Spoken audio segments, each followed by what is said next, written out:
AP liquor scam లో మరిన్ని అరెస్టులు ఖాయమా? ఇప్పటి వరకు ఓ లెక్క ఇప్పుడో లెక్క అన్నట్లుగా లిక్కర్ స్కామ్ పై విచారణ జరుగుతోందా?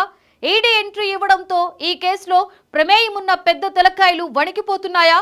కనీసం డిజిటల్ ట్రాన్సాక్షన్స్ కూడా లేకుండా జగన్ హయాంలో 5 ఏళ్ల పాటు మద్యం అమ్మకాలలో ఎలాంటి విధానాలు పాటించారో ప్రత్యేకించి చెప్పనక్కర్లేదు. ఈ కేసులో ఇప్పటి వరకు సొరచేపలు మాత్రమే బయటకు రాగా ఇప్పుడు తిమింగలాలకి కూడా ఉచ్చు వేయబోతున్నారా? ఇంతకు ఎవరా తిమింగలాలు?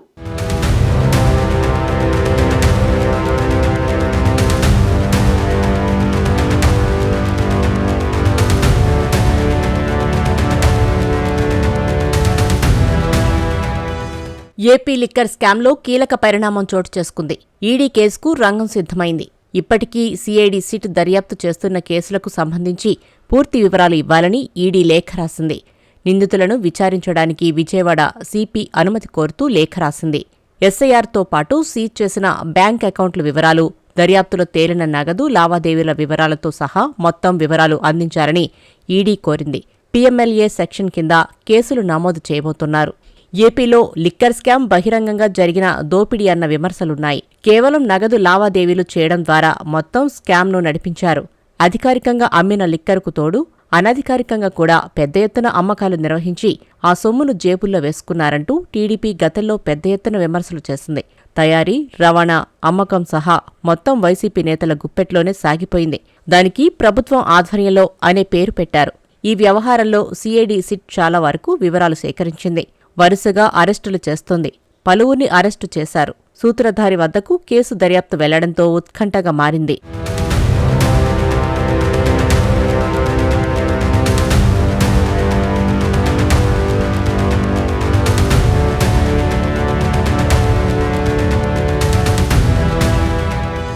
లిక్కర్ కేసులో ఈడీ దర్యాప్తు కోసం చాలా కాలంగా కూటమి ప్రభుత్వం ప్రయత్నిస్తోంది. గతంలో అసెంబ్లీలో ముఖ్యమంత్రి చంద్రబాబు కూడా ఈ కేసును ఈడీకి రిఫర్ చేస్తున్నట్లుగా చెప్పారు. అవినీతి వ్యవహారంలో రాష్ట్ర సిట్ చర్యలు తీసుకుంటుంది. వేల కోట్ల మనీ లాండరింగ్ ఇష్యూలో ఈడీ చర్యలు తీసుకుంటుంది. ఆర్థిక లావాదేవీలు, అక్రమ నగదు లావాదేవీలు, సూట్ కేస్ కంపెనీల గుట్టు ఇప్పటికే బయటపడడంతో నిందితులు అంతా ఇరుక్కుపోయినట్లుగా భావిస్తున్నారు. మరోవైపు ఈ కేసులో కీలకమైన వ్యక్తులుగా ఉన్న ధనుంజయ రెడ్డి, కృష్ణమోహన్ రెడ్డి, గోవిందప్ప బాలాజీ తమను అరెస్టు చేయకుండా చూడాలని సుప్రీంకోర్టులో పిటిషన్ వేశారు. ఆ పిటిషన్ను సుప్రీంకోర్టు తోసిపుచ్చింది.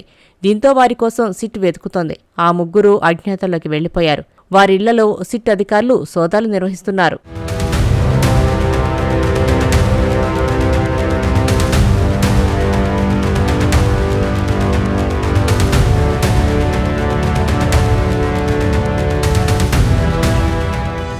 లిక్కర్ స్కామ్లో ఇప్పటికే సిట్ గత ప్రభుత్వంలో సలహాదారుగా పనిచేసిన కసిరెడ్డి రాజశేఖరరెడ్డితో పాటు ఆయన పీఏ పైలా దిలీప్ను కూడా అరెస్టు చేసింది. మరోవైపు లిక్కర్ స్కామ్ కేసులో మరో ప్రధాన నిందితుడిగా భావిస్తున్న వైసీపీ ఎంపీ మిథున్ రెడ్డిని అరెస్టు చేసి విచారిస్తే మరిన్ని వివరాలు బయటపడతాయని సిట్ అంచనా వేస్తోంది. అదే సమయంలో ఈడీ కూడా కేసు నమోదు చేసి దర్యాప్తు ప్రారంభిస్తే వీరంతా అరెస్టు కావడం ఖాయమన్న చర్చ జరుగుతోంది. ఇప్పటికే లిక్కర్ స్కామ్ డబ్బు విదేశాలకు చేరిపోయిందంటూ విచారణలో నిందితులు ఇచ్చిన సమాచారం మేరకు ఈడీ మనీ లాండరింగ్ కేసు నమోదు చేయబోతోంది.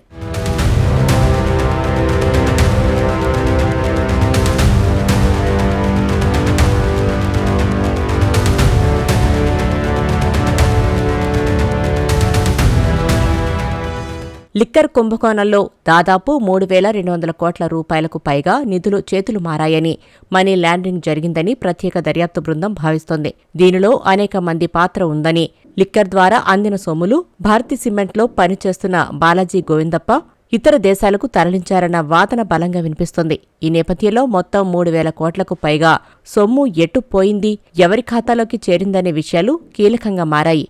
వాస్తవానికి ఇలాంటి ఆరోపణలు వచ్చినప్పుడు ప్రత్యేక దర్యాప్తు బృందం ఈడీకి లేఖ రాస్తుంది, దర్యాప్తు చేయాలని కోరుతుంది. కానీ ఇక్కడ ఈడీనే విషయంపై ఆసక్తి చూపింది. ఈ కేసులో ఇప్పటి వరకు జరిగిన విచారణ, నిందితుల వాంగ్మూలం వంటివి కీలకంగా మారనున్నాయి. మరోవైపు హైకోర్టు కూడా ఈ కేసును తీవ్రంగా పరిగణించిన విషయం తెలిసిందే. ఈ కేసులో ముందస్తు బెయిల్ కోరిన ధనుంజయ రెడ్డి, కృష్ణమోహన్ రెడ్డి, బాలాజీ గోవిందప్పలకు బెయిల్ నిరాకరించింది. అంతేకాదు వీరిని అదుపులోకి తీసుకుని విచారిస్తే తప్ప నిజాలు బయటకు రావని కూడా పేర్కొంది. పైగా మనీ లావాదేవీలు జరిగాయనడానికి పక్కా ఆధారాలు ఉన్నాయని కూడా హైకోర్టు పేర్కొంది. మరోవైపు సుప్రీంకోర్టులోనూ తాజాగా వీరికి ఎదురుదెబ్బ తగిలింది. ఆ వెంటనే ఈడీ కూడా ఎంట్రీ ఇచ్చేందుకు రెడీ అయ్యింది. సో మొత్తంగా చూస్తే వైసీపీ లిక్కర్ కుంభకోణం పెద్ద కేసుగానే మారుతోంది.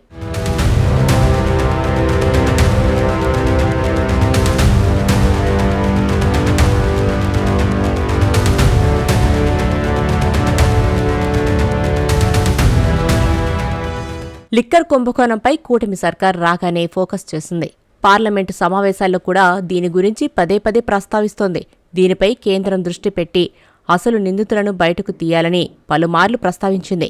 ఆ ఒత్తిడి ఫలితమో ఏమో గాని ఈడీ ఎంటర్ అయ్యింది. ఈడీ దిగడంతో తొలి అరెస్టు ఎవరనేది ఇప్పుడు ఆసక్తికరంగా మారింది. ప్రజాప్రతినిధులు ఉంటారా లేక షెల్ కంపెనీల ఓనర్లు ఉంటారా అనేది ఇక్కడ సస్పెన్స్గా మారింది. ఢిల్లీ లిక్కర్ కుంభకోణంలో కేవలం 100 కోట్లు చేతులు మారాయన్న దానిపై ఈడీ రంగంలోకి దిగింది.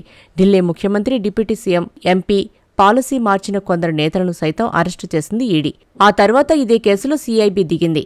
అందులో కొందరు అప్రూవర్స్ కావడంతో బయటపడ్డారు. మరి ఏపీ లిక్కర్ కేసులో అప్రూవర్గా మారేదెవరు? ఈ కేసులో ఎవరికి వారు తప్పుకునేందుకు ప్రయత్నాలు మొదలుపెట్టారా? ఈ కుంభకోణంలో ఇన్వాల్వ్ అయిన వారిని అరెస్టు చేసి చివరిలో పెద్దవారిని అదుపులోకి తీసుకోవాలని ఈడీ ఆలోచన చేస్తుందా అంటే రాజకీయ వర్గాల్లో అవునన్న సమాధానమే వినిపిస్తోంది.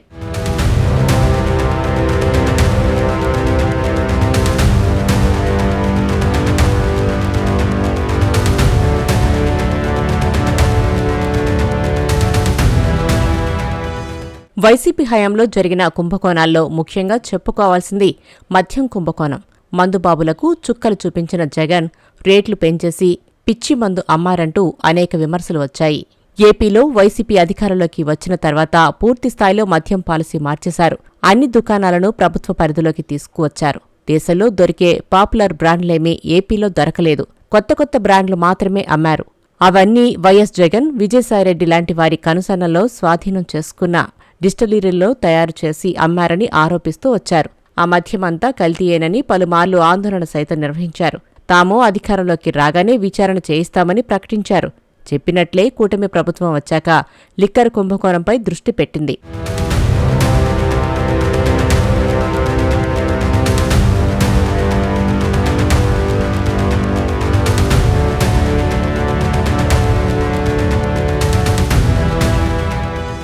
లిక్కర్ బాటిల్ పైనే రాసి ఉంటుంది మద్యపానం ఆరోగ్యానికి హానికరమని.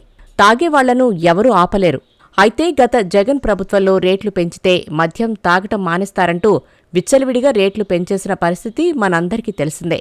అంతకుముందు తాము అధికారంలోకి వస్తే మద్యపానాన్ని నిషేధిస్తామంటూ బహిరంగ సభల్లో పదే పదే చెప్పిన జగన్ 5 ఏళ్ల పాలనలో నిషేధం సంగతి ఏమోగాని అసలు మద్యపానాన్ని ఆదాయ వనరుగా చేసుకుని పరిపాలన సాగించారన్న విమర్శలు మూటకట్టుకున్నారు. మాట తప్పేసి మడమ తిప్పేసి మద్యపాన నిషేధం హామీని అటకెక్కించేశారని గత జగన్ ప్రభుత్వంపై ఎన్నో విమర్శలు వచ్చాయి. అయితే జగన్ అధికారంలోకి వచ్చిన తర్వాత అప్పటి వరకు ఉన్న ప్రముఖ మద్య బ్రాండ్లన్నింటినీ నిషేధించి కొత్త రకం మద్యం కంపెనీలను పరిచయం చేశారు. అయితే వాటిలో మద్యం కంటే విష రసాయనాలే ఎక్కువగా ఉన్నాయని తెలుగుదేశం ఆనాడు ల్యాబుల్లో సైతం పరీక్షలు చేయించింది. ఆధారాలతో సహా అప్పటి జగన్ ప్రభుత్వంపై విరుచుకుపడింది. ఇవన్నీ జే బ్రాండ్స్ అని, మొత్తం జగన్ బినామీ కంపెనీలవే అని విమర్శలు చేసింది. అప్పటి వరకు ప్రైవేటు వ్యక్తుల చేతుల్లో ఉన్న మద్యం దుకాణాలను ప్రభుత్వ పరం చేశారు. అయితే కేవలం పేరుకు మాత్రమే ప్రభుత్వ మద్యం దుకాణాలుగా మార్చారని, కానీ మద్యాన్ని సరఫరా చేసేది మాత్రం జగన్ బినామీ కంపెనీలే అని, దోపిడీని ఆ విధంగా మళ్లించారని అప్పట్లో పెద్ద ఎత్తున విమర్శలు వచ్చాయి. ఇక జగన్ హయాంలోని జే బ్రాండ్ తాగి ఎంతోమంది ప్రాణాలు పోగొట్టుకున్నారని, అనేక జబ్బుల బారిన పడ్డారని తెలుగుదేశం విమర్శలు చేసింది. ఏ ఆడవారినైతే మద్యపాన నిషేధం చేస్తామంటూ నమ్మించి ఓట్లు వేయించుకున్నారో అదే ఆడవారి తాలిబొట్లను కల్తీ మద్యంతో తెంచివేశారు అంటూ అప్పట్లో తెలుగుదేశం విరుచుకుపడిన సంగతి తెలిసిందే. అయితే లిక్కర్ కుంభకోణం జగన్ మెడకు చుట్టుకోవడం ఖాయమని రాజకీయ వర్గాల్లో చర్చ నడుస్తుంది. నేడో రేపో ఈ కేసులో జగన్ అరెస్ట్ అయినా ఆశ్చర్యం లేదంటున్నారు. ఈడీ ఏం తేలుస్తుందన్నది మాత్రం వేచి చూడాల్సిందే.